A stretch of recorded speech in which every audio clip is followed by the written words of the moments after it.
Good morning, everyone. Welcome to today's class, and today we'll be discussing Unit 2 of PG 101. The title of the unit is Chaucer Style and Diction. So, in your earlier class, you must have been learned who is Geoffrey Chaucer, his biographical introduction, his literary introductions, and the major works that he has composed. So, in this class, actually, today we will be discussing his works in a very particular way. What are the works that he has written and how each work is different, and what are the general properties of his individual works, what make his literary works distinguished. So, in this class, we will be talking about it.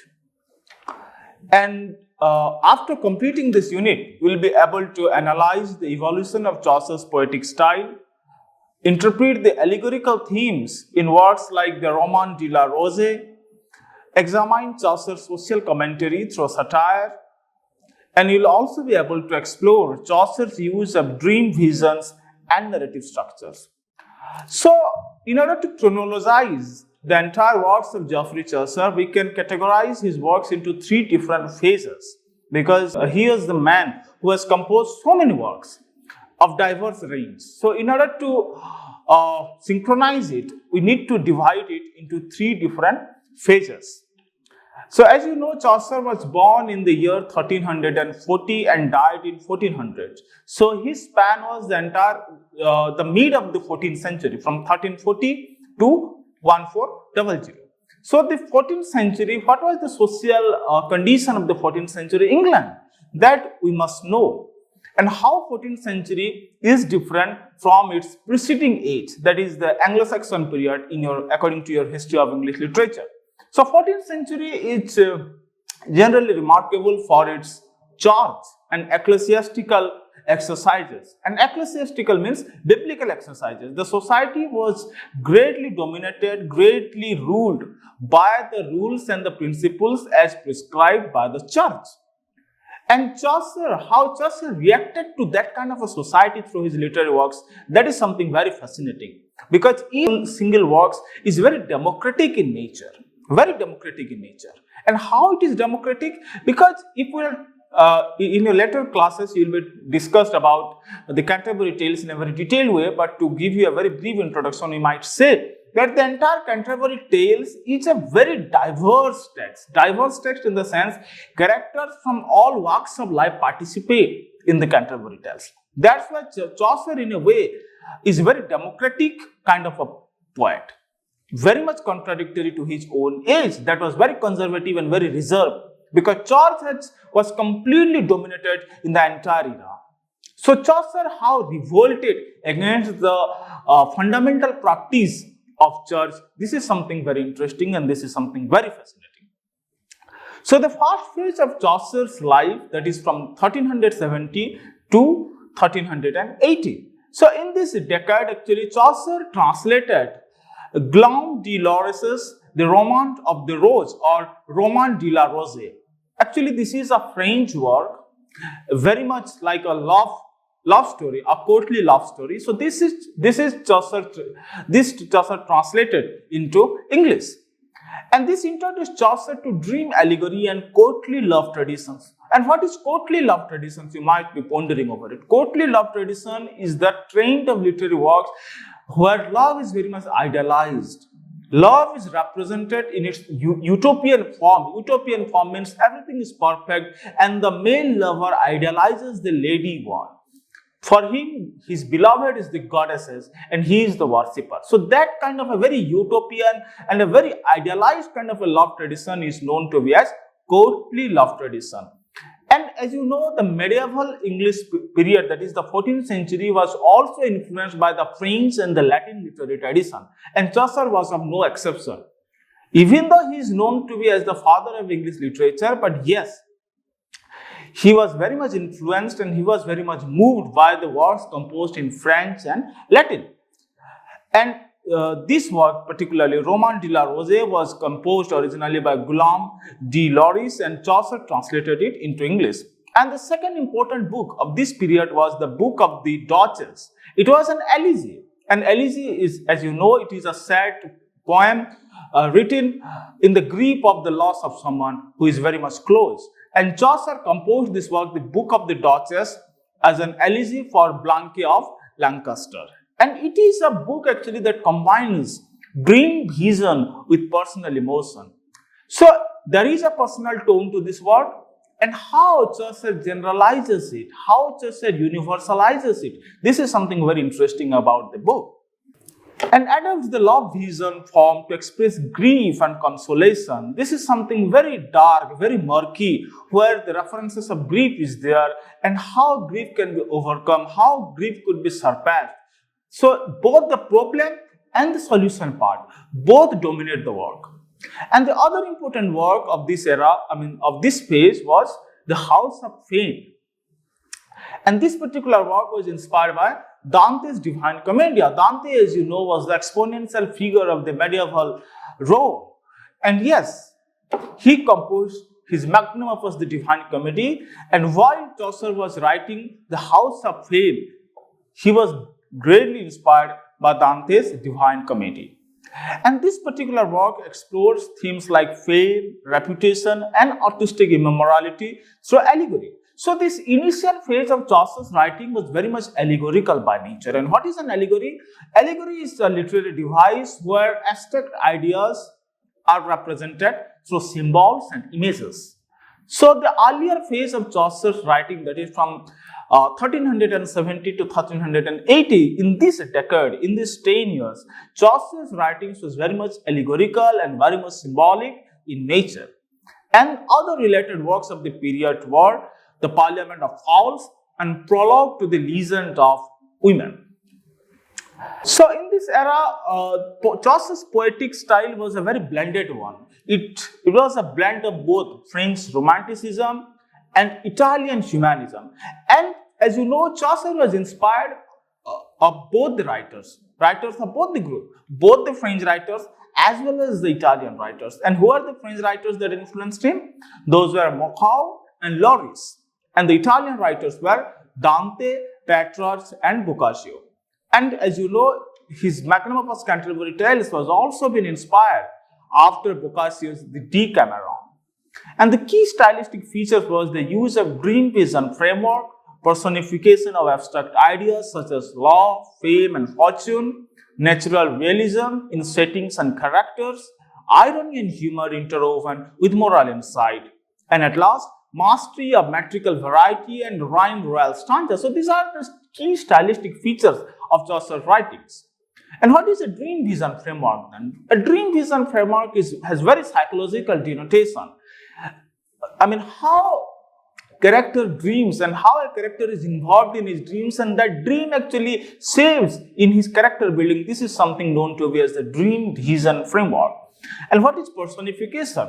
Personification is again a literary device where again abstract ideas are represented in a very oblique way, in a very ambiguous way, not in a very active and first-hand way. So this is what we know to be as personification. And what is natural realism? Realism is very common to know, because realism is realism where characters, where settings, where environment, where plot are very much familiar, are very much habituated to the general public. And at metrical variety and rhyme royal stanza. As you know, while discussing Edmund Spenser, we often talk about the Spenserian stanza. Similarly, while discussing Chaucer, the metrical device that he employed was rhyme royal. It was a very distinguished and a very distinct literary meter that belongs to Chaucer only. And actually, this was again a very transition phase also that moves from imitation of French models, development of a distinct English poetic voice.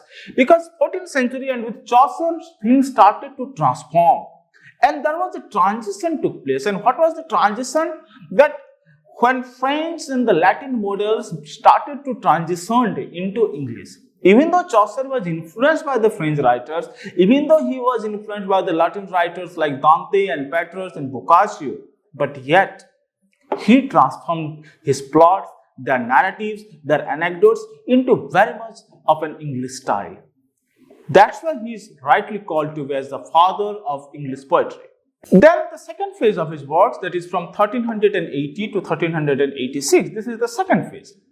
And in this phase also, Chaucer composed some of his brilliant and timeless and epoch-making works, such as the Parliament of Fowls, that was published in 1382. And it was again inspired by a Latin work like Somnium Scipionis. Somnium Scipionis is a Latin work that inspired Chaucer to compose the Parliament of Fowls. This is composed in 1382. And again, this is a dream vision allegory featuring birds choosing mates before nature and St. Valentine's Day. And this work reflects political allegory, possibly the marriage negotiations of Richard II and Anne of Bohemia. So it was such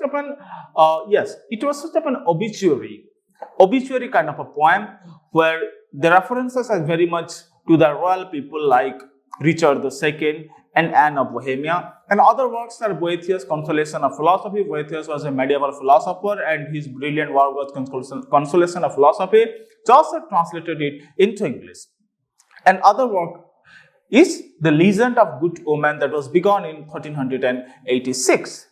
So in this era, his central themes were again love, philosophy and human nature actually. And that's why, as we know, Chaucer was never a biblical kind of a writer. Even though he chooses themes and anecdotes from the Bible, but yes, he was not a biblical writer, he was not a biblical poet.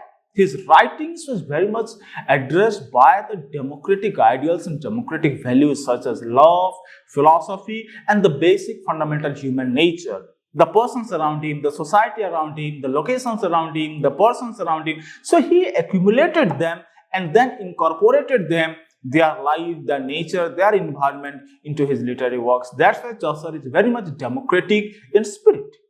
And the final phase of Chaucer's writing was from 1387 to 1400. And again, in this era, in this final era, he has already become a seasoned poet, a very mature poet who has very profound and deep insight to human nature and human society. And in this era, he composed his magnum opus and timeless The Canterbury Tales that we still remember. And as long as the world will survive, no one can forget the Canterbury Tales. And the work actually began around 1387, and as you know, the general context to this Canterbury Tales was a group of pilgrims who are making a visit to the shrine of St. Thomas Becket at Canterbury Cathedral. And the pilgrims who are there in the sea were of very diverse range, are from varied ranges of the society. They were knight, they were squire, they were merchant, they were bath, pardoner, miller, everyone. And Chaucer introduces characters with realistic detail, humor and satire. Innovation and realism is very much distinct, very much unique, very much unconventional and very much unfamiliar to the society that he lived in, that was the 14th century medieval England. And the major themes in the Canterbury Tales was obviously human nature, virtue, hypocrisy, greed, corruption, marriage, female autonomy, religion, class, social tension and unity through diversity, because the characters are definitely from a diverse range and yet they are united, yet they are labeled as one. So this is something very distinct.